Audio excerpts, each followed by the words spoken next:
kemudian bisa menyediakan infrastruktur yang terbaik, bisa menggaji dengan gaji gurunya terbaik, begitu. Lalu kemudian sehingga kualitas proses belajar mengajarnya bisa luar biasa, ini kan luar biasa. Nompornya orang-orang ini boleh beasiswa kok jadi ditarik. Ini menjadi salah satu tantangan ya bagi setiap daerah di kondisi fiskal yang saya pikir tidak ideal.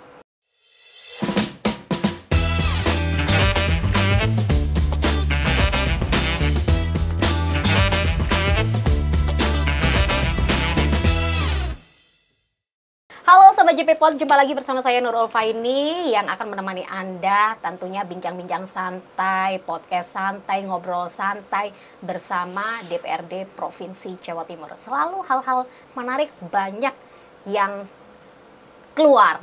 Tentunya kalau misalkan soal isu pendidikan dan kesehatan ini selalu menjadi trending topik, hot news, mengingat ini berkaitan langsung dengan kebutuhan masyarakat. Langsung saja kita sapa anggota Komisi DPRD Provinsi, ada Bapak Pugu Wiji Pamungkas. Salam sehat Bapak. Alhamdulillah, terima kasih. Terima kasih sudah meluangkan waktu di studio podcast kami. Siap. Komisi Kesejahteraan Masyarakat ya Betul, Pak. Cocok terserah. sekali dengan tema yang akan kita bahas, yakni terkait ini baru-baru aja ya Pak ya, ini baru saja difinalisasi perubahan APBD serta dampak terhadap peningkatan layanan pendidikan dan kesehatan. Ini selalu menjadi yang saya katakan kontroversi ya, apalagi karena ini bersinggungan langsung nih, pendidikan, banyak isu-isu baru, kesehatan, banyak isu-isu baru, tapi kita akan lebih ke spesifik. Apa sih Pak, kalau jenengan lihat, sudah sesuaikah perencanaan atau pembahasan dalam perubahan APBD ini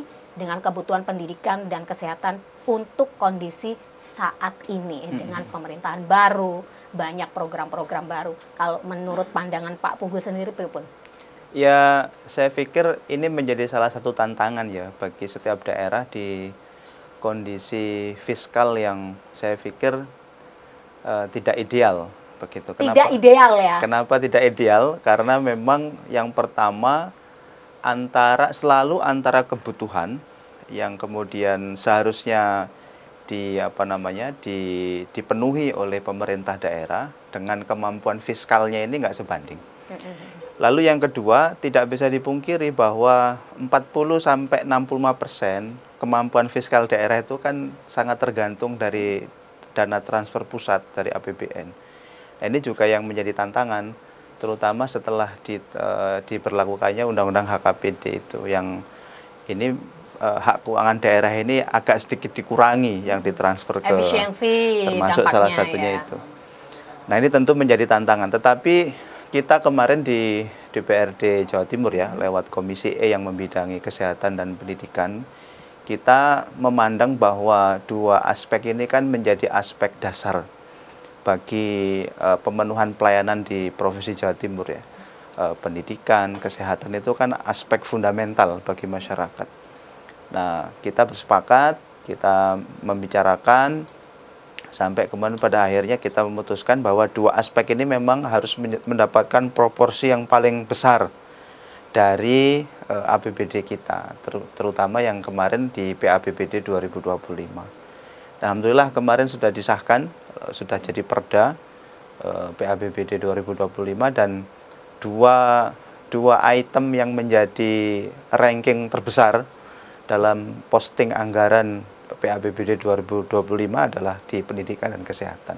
Saya pikir itu salah satu wujud dari upaya pemerintah dalam hal ini juga yang didorong oleh DPRD sebagai wujud dari apa yang menjadi kebutuhan masyarakat, meskipun di tengah-tengah kondisi fiskal yang tidak ideal tadi saya sebutkan.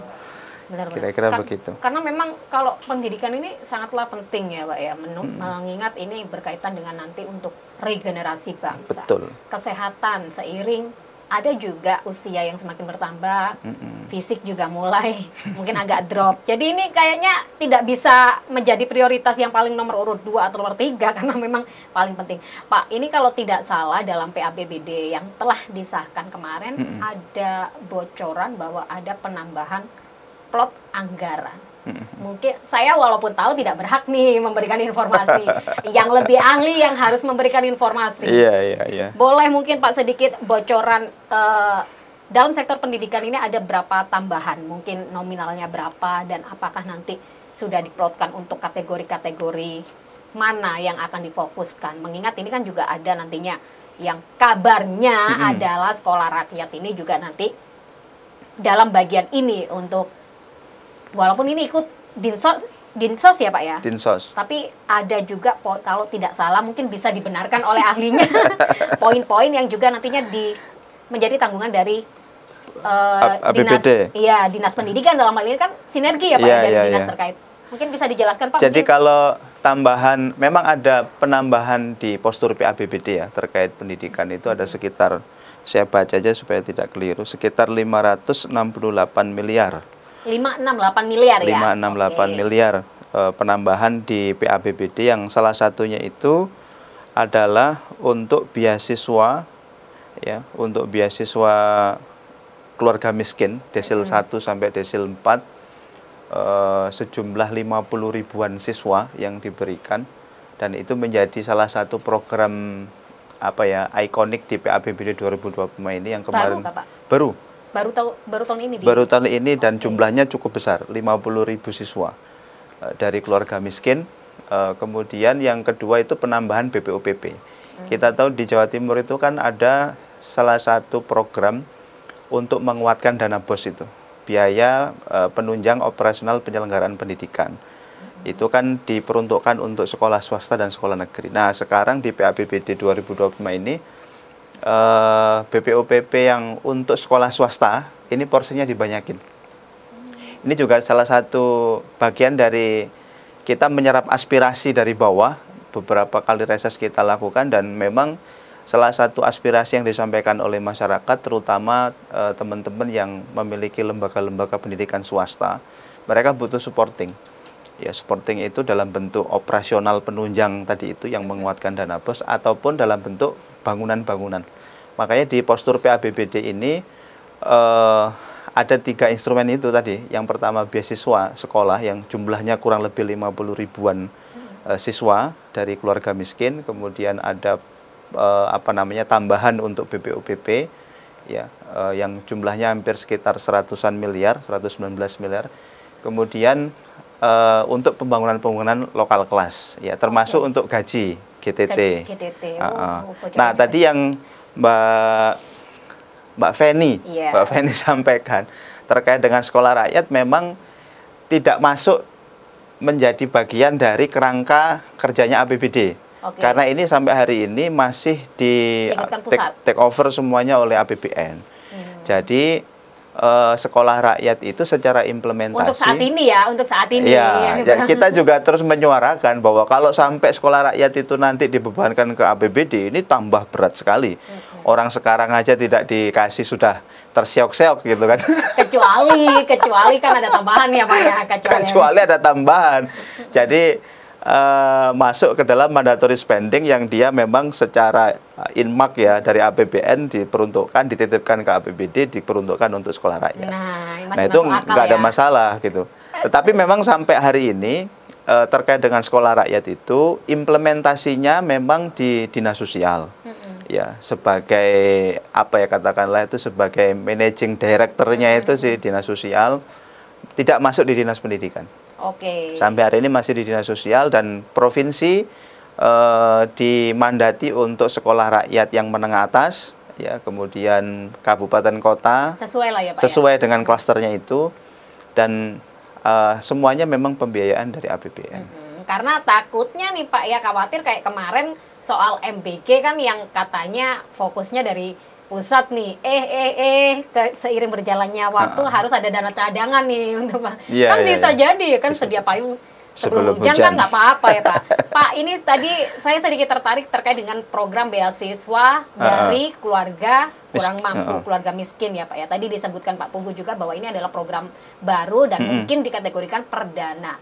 Adakah kategori-kategori persyaratan? Tadi kan kalau ngomong beasiswa, apakah itu di lingkup sesuai sektor SMP SMA sederajat ataukah untuk jenjang sampai ke SD misalkan? No. Maksudnya ke pendidikan tinggi. Oh, enggak. Ya. Pertanyaan yang cukup bagus ini. Beasiswa yang tadi saya sebutkan itu memang untuk SMA sederajat. Oke. SMA, SMK, SLB, ya pokoknya yang sederajat menengah atas ya. Itu satu anaknya mendapatkan 750.000 sejumlah 50 ribuan siswa. Per bulan? Hanya sekali. Jadi sekali dianggarkan di sekarang. Nggak tahu nanti kalau di 2026 di APBD 2026 itu tidak muncul. Tetapi tidak tahu nanti kalau kita dirasa ini sangat membantu sekali, bisa kita usulkan lagi di PABBD 2026. Mohon maaf Pak, 750.000 itu sekali. Sekali. Maksudnya dalam proses ketika mau daftar ulang di awal atau gimana? Iya, di awal. Oke, jadi untuk siswa yang baru masuk SMA. Oke, jadi catatan. Karena kalau tidak didetailkan, Pak, asumsi masyarakat yang menerima informasi itu khawatirnya menjadi misinformasi, malinformasi. Loh, dapat beasiswa, dikiranya nanti seterusnya diprotes lah Pak jenengan nanti ya kan sebagai wakil rakyat kan pasti jadi sasaran pertama. Secara teknis memang sudah dibuatkan ya SOP-nya termasuk publikasinya. Nah, tinggal nanti memang ini disosialisasikan secara masif di masing-masing cabang dinas. Penting Pak, apalagi kalau kumpul sama emak-emak ngapunten ya. Kayak saya sendiri mewakili emak-emak, kita juga harus benar-benar sabar dalam memberikan edukasi, sosialisasi. Bukan Ibu, khawatirnya kayak kemarin kan sempat rame tuh Pak, SMP sekolah swasta dapat sekolah swasta gratis digeruduk Pak. Ada yang curhat Pak, digeruduk ini kurang masif, kurang jelas. Nah, khawatirnya kayak gitu, beasiswa nanti nomponnya orang-orang ini, lo oleh beasiswa kok saya ditarik. Masalah lagi. Berarti perlu diingat dan dicatat bagi calon penerima beasiswa bahwa itu adalah bantuannya nanti ketika akan masuk senilai 750. Ini tugasnya Pak Pugu dan teman-teman komisi untuk melakukan sosialisasi. Karena ini kan PABBD 2025 Mbak, berarti ini tuh diperuntukkan untuk bagi tahun ajaran. Bukan, ini kan memang harus dihabisin di 2025. Berarti untuk anak siswa kelas 1 yang sudah masuk nih, sudah running. Ini kan bulan-bulan pertama mereka barusan kan, barusan kan ya, Juli, Agustus sudah ya. terlanjur bayar, Pak? Kalau misalnya ya makanya ini dikasih beasiswa. Memang tidak banyak karena ya tadi itu. Ya banyak lah Pak, alhamdulillah. Ya pengennya itu kan ngasih beasiswa sejumlah siswa di Jawa Timur ya. Tapi ya tadi itu memang antara keinginan dan realita ini kan tidak sinkron, antara realita di lapangan dengan kemudian kemampuan fiskal ini yang juga tidak sepadan. Nah, kita juga sebagai masyarakat, sebagai calon penerima juga harus bersyukur. Kalau misalkan tidak bisa tercatat di periode pertama ini, perdana ini, ya semoga selalu berdoa agar mungkin nantinya ya Pak ya dapat, insya Allah. Saya yakin dan Pak Pugu juga yakin pemerintah ini sebenarnya pengen mencakup semua ya Pak ya, hanya ya terkendala tadi itu tadi. Dan ini memang di klaster pertama ini fokus untuk anak-anak miskin Mbak, desil 1 sampai desil 4, yang itu salah satunya itu ditunjukkan dengan mereka ini masuk di dalam DTSEN. Nah ini salah satunya menjadi bagian dari komitmen pemerintah Jawa Timur untuk kemudian tadi itu menekan angka kemiskinan. Jadi menekan angka kemiskinan itu kan supportingnya banyak banget. Kalau di aspek pendidikan itu ada BOS, ada BPUPP, sekarang ada beasiswa, ada macam-macam itu. Kalau di kesehatan nanti ada BPJS dan sebagainya. Nah, itu menjadi bagian dari supporting. Termasuk kalau dari yang bantuan sosial dari ini kan ada PKH misalkan. Ada kalau di Jawa Timur juga ada bantuan modal untuk penerima PKH dan sebagainya. Jadi memang secara komprehensif dari seluruh aspek kebutuhan hidup dasarnya masyarakat miskin yang masuk dalam kategori miskin itu diberikan supporting. Tujuannya apa? Agar mereka ini bisa next time itu bisa naik kelas, sudah keluar dari zona miskin gitu. Amin, amin ya, amin ya Pak. Iya makanya kalau bahasanya Kementerian Sosial itu kan sekarang ada graduation bagi mereka yang masuk ke dalam kategori miskin. dengan mereka diberikan berbagai macam supporting dalam kebutuhan dasar mereka, sehingga mereka nanti bisa naik kelas secara strata ekonomi, sosial kemasyarakatan, kemudian bantuan itu nanti diberikan kepada yang lainnya yang masih membutuhkan. Oke, saya bijim Pak, bijim. Ini penyakit masyarakat ini Pak, realistis ya Pak. Karena kan kita podcast Pak, harus santai sesuai real. Kalau sudah diberi bantuan, kata Pak Pugu tadi, kan ini sudah berjalan. Ya duitnya tetap disimpan kayak kebutuhan besok. Wadine kayak tuku paketan loh Pak, ya kan. Kalau kemarin Mensos bilang ada yang menerima dana bantuan kayak judol. Hati-hati kalau iya, dipelajari ini takutnya buat game Pak, betul. ya kan nih Pak. Realistis ya Pak ya. Betul. Saknong kok niatnya pemerintah pengen mengentas angka kemiskinan, tapi kalau ya ngapunten masyarakatnya ya apa yang menjadi prioritas nih diprioritaskan dulu. Kalau hanya untuk buat paket game kan ya nggak ada faedahnya ya Pak ya. Betul, makanya proses evaluasi itu terus dilakukan Mbak Feni. Iya benar.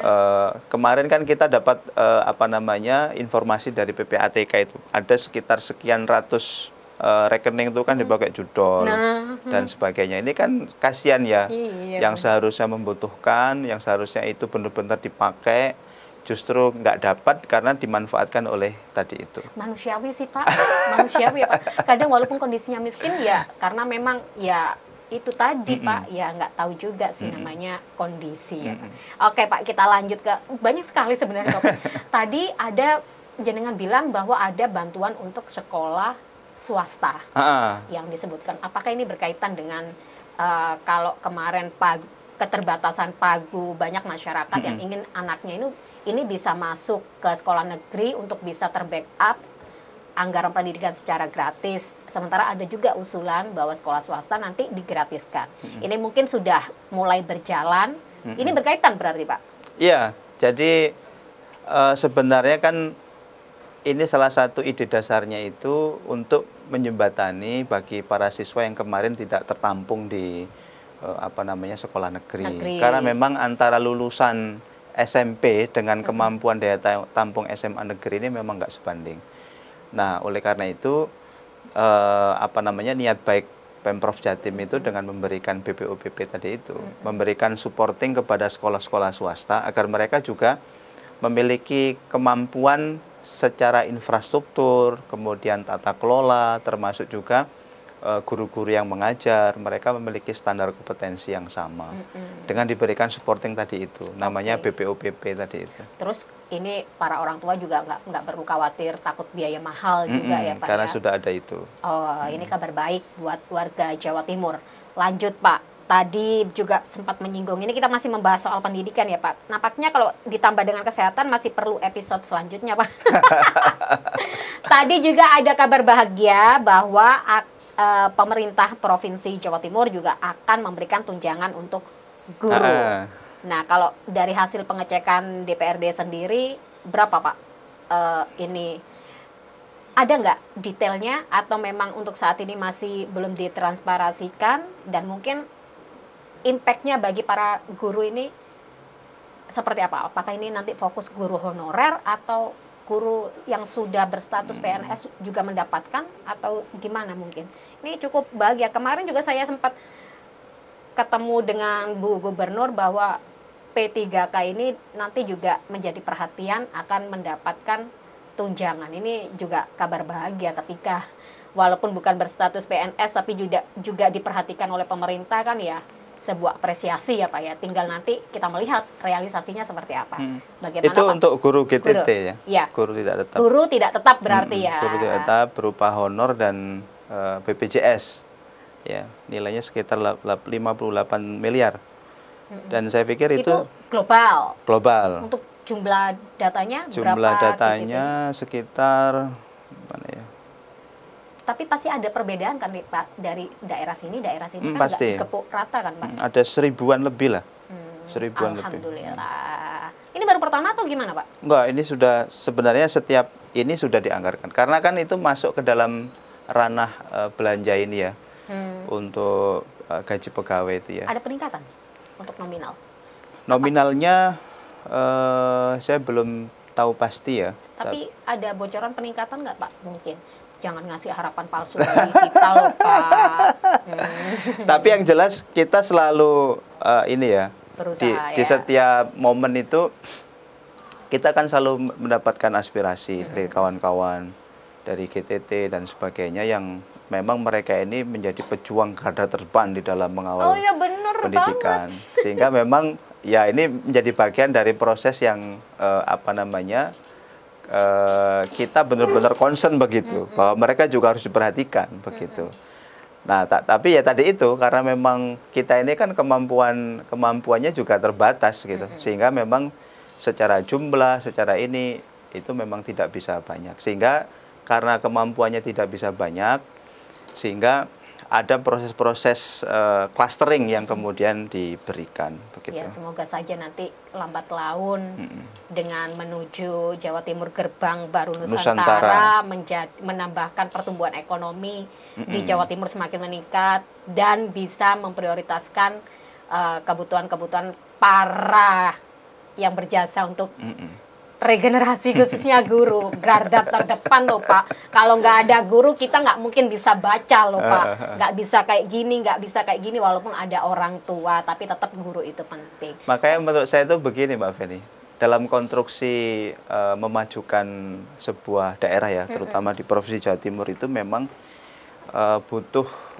apa namanya, butuh support? Bukan, butuh tata kelola yang memang komprehensif. Jadi nggak bisa kita itu dalam tanda kutip ya, seolah semuanya itu menggantungkan dari APBD misalkan. Jadi dalam konstruksi APBD itu akan semakin positif, akan semakin sehat ketika memang seluruh sektor yang ada di masyarakat itu, seluruh stakeholders yang ada di masyarakat itu juga bertumbuh dengan positif begitu. Salah satu contoh misalkan begini, kalau ekonomi itu positif, pertumbuhan ekonomi itu positif, maka otomatis ini akan memberikan sumbangsih kepada APBD yang juga akan bertumbuh secara positif. Lapangan pekerjaan terbuka banyak, investasi masuk, ya kan? Otomatis investasi masuk, lapangan pekerjaan bisa dibuka banyak, orang banyak yang bisa bekerja. Lalu kemudian kalau semakin tambah positif, perusahaan-perusahaan yang membuka lapangan pekerjaan itu bisa memberikan gaji sesuai UMK, sesuai UMP. Nah, ketika orang itu sudah diberikan jaminan kesejahteraan sebagai pekerja sesuai dengan standar tadi itu, otomatis kan kebutuhan dasarnya mereka sudah tidak akan lagi menggantungkan kepada bantuan-bantuan karena secara pribadi mereka sudah merasa tercukupi. Nah, permasalahannya kan hari ini ekonomi kita ini sedang winter gitu. Lalu kemudian investasi tidak banyak. Perusahaan-perusahaan banyak yang sedang kolaps, lapangan pekerjaan semakin mengecil. Nah, otomatis beban hidup masyarakat ini kan semakin berat gitu. Nah, disinilah kemudian memang tantangannya begitu. Makanya menurut saya membangun pendidikan itu tidak hanya perkara proses belajar mengajar menurut saya. Jadi ada keterlibatan dan pengaruh dari banyak pihak untuk kemudian menjadikan proses pendidikan ini bisa bertumbuh positif. Saya sepakat tadi, Jawa Timur itu kan punya tagline Gerbang Baru Nusantara. Gerbang Baru Nusantara itu kan kalau kita melihat dari gagasannya pemerintah yang sekarang itu karena terkoneksi ke 19 provinsi di Indonesia Timur, pensuplai sumber daya alam, kemudian sumber daya manusia dan sebagainya. Nah, permasalahannya adalah kalau kita ini secara sumber daya manusia tidak siap, anak-anak kita ini tidak dididik dengan pendidikan terbaik, sekolah-sekolah kita tidak bisa mencetak, melahirkan generasi terbaik, ini kan jadi masalah begitu. Benar. Akan menjadi masalah. Makanya menurut saya itu pekerjaan meningkatkan kualitas pendidikan itu bukan hanya sekedar meningkatkan proses literasi dan proses belajar mengajar di kelas, tetapi ada sumbangsih dari penentuan kebijakan yang dilakukan oleh pemerintah Provinsi Jawa Timur untuk menjadikan seluruh ekosistemnya ini hidup, sehingga bisa memberikan support terhadap pendidikan. Contoh misalkan begini, kalau misalkan di daerah-daerah itu ada sekolah swasta begitu ya, sekolah swasta, dan sekolah swasta ini menjadi backbone karena sekolah negerinya tidak bisa menampung, otomatis orang kan ke sekolah swasta. Nah, kalau kemudian ada di situ banyak para swasta dalam hal ini misalkan pengusaha, tokoh masyarakat, yang memberikan supporting terhadap lembaga ini, melalui komitenya misalkan, atau melalui apapun, yayasan yang menaungi sekolah itu. Kemudian bisa menyediakan infrastruktur yang terbaik, bisa menggaji dengan gaji gurunya terbaik, begitu. Lalu kemudian sehingga kualitas proses belajar mengajarnya bisa luar biasa, ini kan luar biasa. Benar sekali, Pak. Nah, ini luar biasa. Saya pernah di satu tempat di Kabupaten Malang itu, Mbak. Saya kebetulan reses di suatu lembaga pendidikan. Lembaga pendidikannya luar biasa. Jadi swasta ya, Pak? Swasta.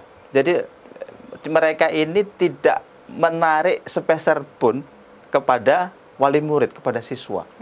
Jadi komite ini bekerja keras untuk kemudian benar-benar mensupport kebutuhan lembaganya itu.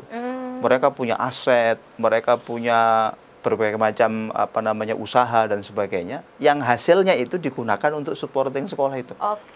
Jadi bangun terus tanpa biaya, tanpa bantuan dari pemerintah, gurunya digaji dengan sangat luar biasa dan infrastrukturnya cukup bagus gitu.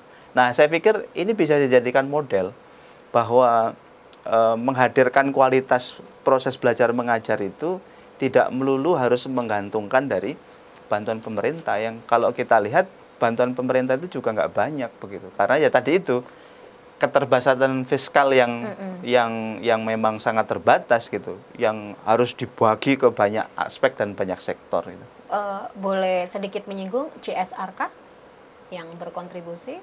Dari mana? Yang Anda contohkan? Oh, itu bukan CSR, itu komite punya bisnis gitu, punya usaha. Jadi ada beberapa dari komite itu yang bahasanya itu mendedikasikan aset-aset pribadinya itu dalam bentuk perkebunan tebu, begitu. Yang hasilnya sebagian itu dikontribusikan untuk.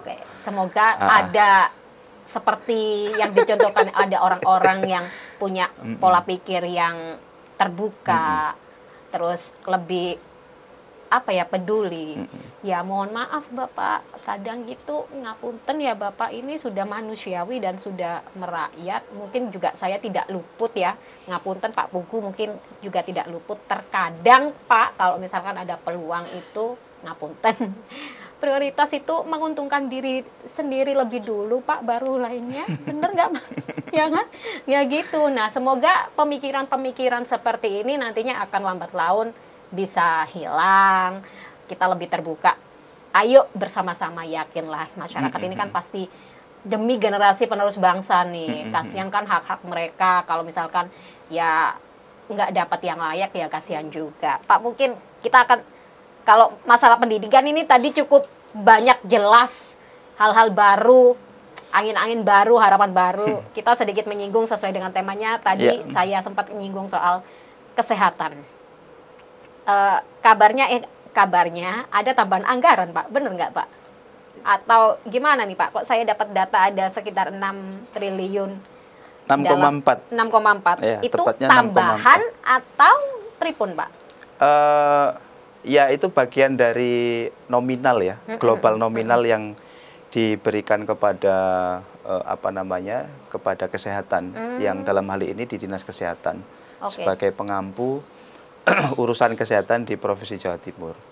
Jadi kalau pendidikan itu kemarin sekitar 9, sekian triliun, lalu kemudian di kesehatan 6,4 triliun. Jadi memang ranking kedua, makanya tadi saya sampaikan di awal, dua aspek layanan dasar ini menjadi bagian dari konsentrasi APBD 2025.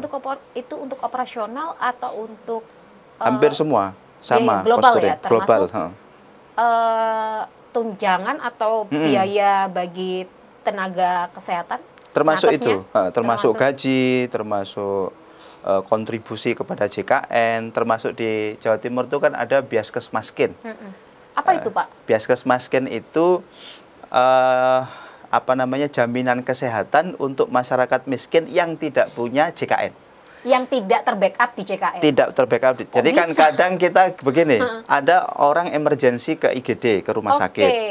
Dia harus dioperasi, dia harus dirawat di ICU, atau pokoknya butuh segera tindakan. Nah ternyata dia ini nggak punya BPJS, tidak punya JKN. Nah ini bisa diusulkan dapat Biaskesmaskin. Jadi biaya perawatannya sekali itu free. kategori misalkan anak yang baru lahir dan belum didaftarkan gitu. Misal mungkin loh Pak ya. Bukan, jadi ya bisa juga kayak gitu, Karena tetapi kan prosesnya harus ngurus dulu kalau BPJS Pak. Betul. Bukan BPJS ini. JKS. Ini Biaskesmaskin. Enggak, kalau misalkan tadi kan jenengan tadi mencontohkan bahwa tidak terbackup apapun.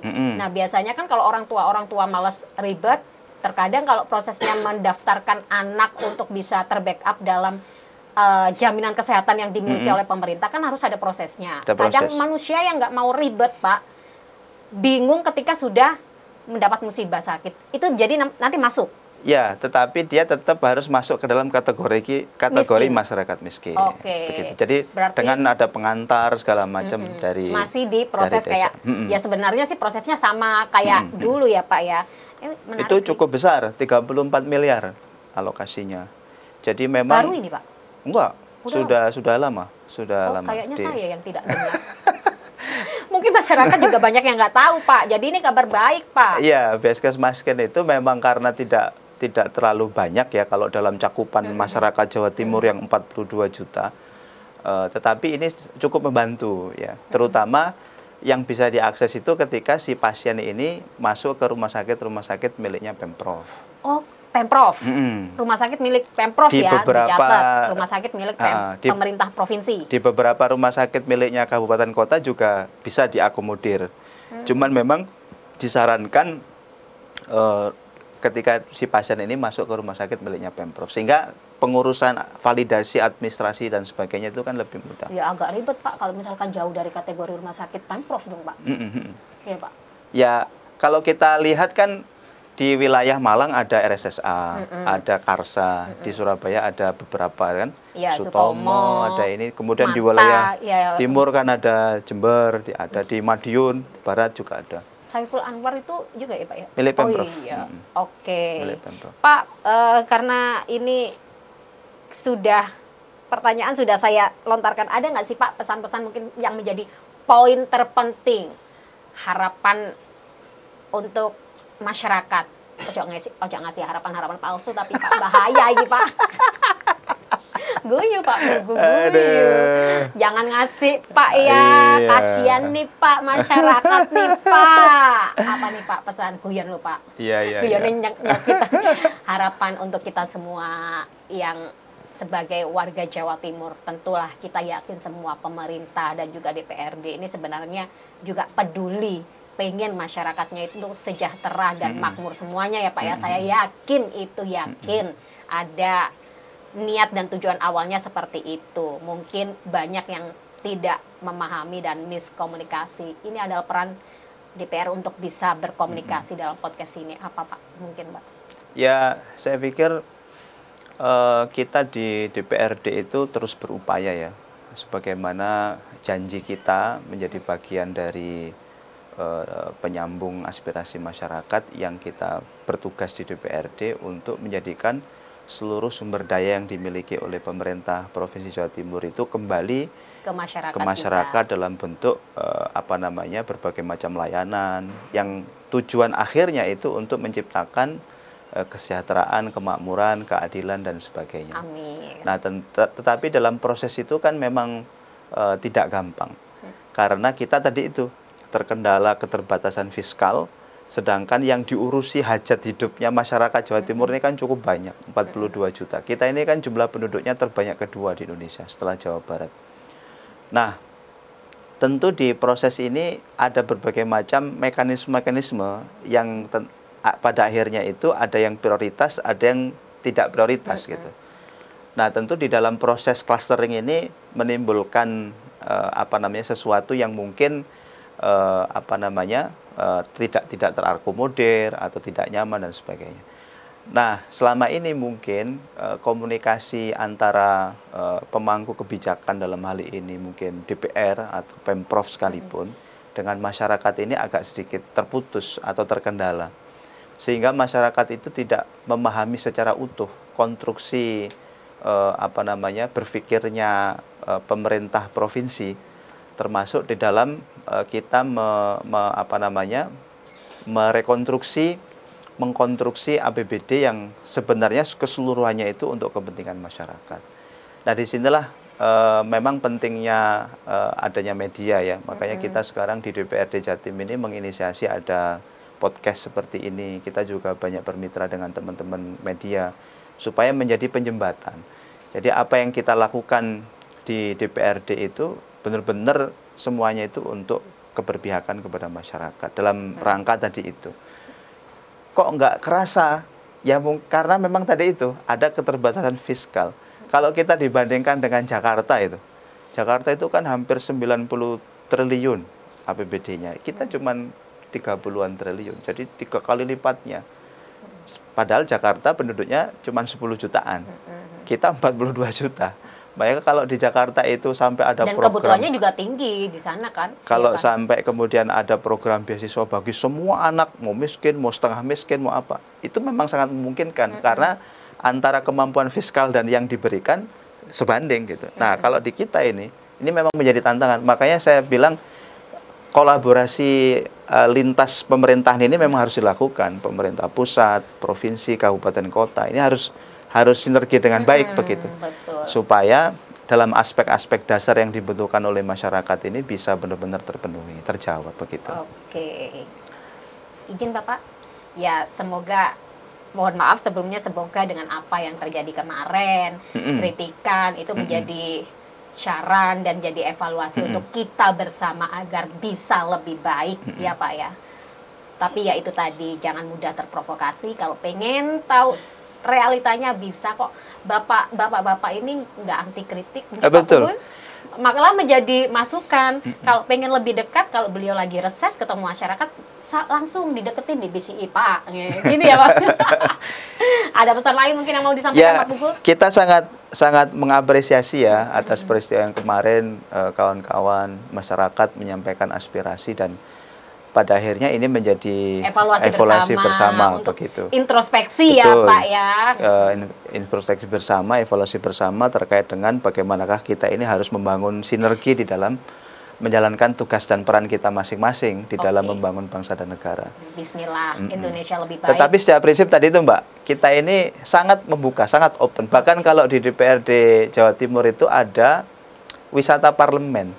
Jadi kawan-kawan dari mahasiswa dari berbagai macam kampus, anak-anak SMA itu kita buka ruang untuk main ke sana. Iya. Kebetulan saya ini sangat sering sekali menerima tamu dari teman-teman mahasiswa, dari BEM, dari UKM-UKM. Mereka melakukan wisata parlemen, menggali, mencari tahu apa sih kegiatannya, apa sih aktivitasnya, ngapain saja sih anggota dewan itu, dan segala macam. Dan saya pikir itu perlu diperbanyak ya, sekolah-sekolah yang punya siswa SMA, SMP, bahkan perguruan tinggi yang ada di sekitar Jawa Timur, udah datang aja ke DPRD dalam rangka untuk biar tahu gitu, untuk mengetahui sebenarnya apa sih yang dikerjakan, ngapain saja dan sebagainya. Bagaimana mekanisme aspirasi masyarakat itu ditampung, kemudian dikelola, dijadikan sebagai bahan untuk produk akhirnya dalam bentuk perda dan sebagainya. Dalam waktu dekat ini ada kunjungan lagi Pak? Saya belum lihat jadwal di Sekwan. Kalau ada nanti Jawapos TV jangan lupa diajak Pak. Kan biar terpublish nih, kan lagi musim kan, Jawapos TV selalu terdepan. harus tertransparasi oleh media ya kan, yang kredibilitas Pak. Jangan sampai media-media yang tidak akurasinya tidak tidak dipertanggungjawabkan. Iya, kan lagi banyak itu Pak musim gitu. Oke, ada lagi mungkin Pak terakhir? Cukup, saya pikir alhamdulillah. Ya. Semoga ini menjadi kabar baik untuk kita semua. Yakin Indonesia lebih baik, khususnya Jawa Timur. Insya Allah rakyatnya semua makmur. Amin. Zero kemiskinan yang menjadi PR kita bisa segera terrealisasi. Tidak ada lagi lah yang kekurangan, warga miskin. Amin. Kan kita aminin dulu ya Pak ya. Terima kasih Pak Pugu atas waktunya. Semoga ada lain kesempatan di episode selanjutnya. Dan saya mewakili segenap kru yang bertugas mengucapkan terima kasih dan sampai jumpa di episode berikutnya.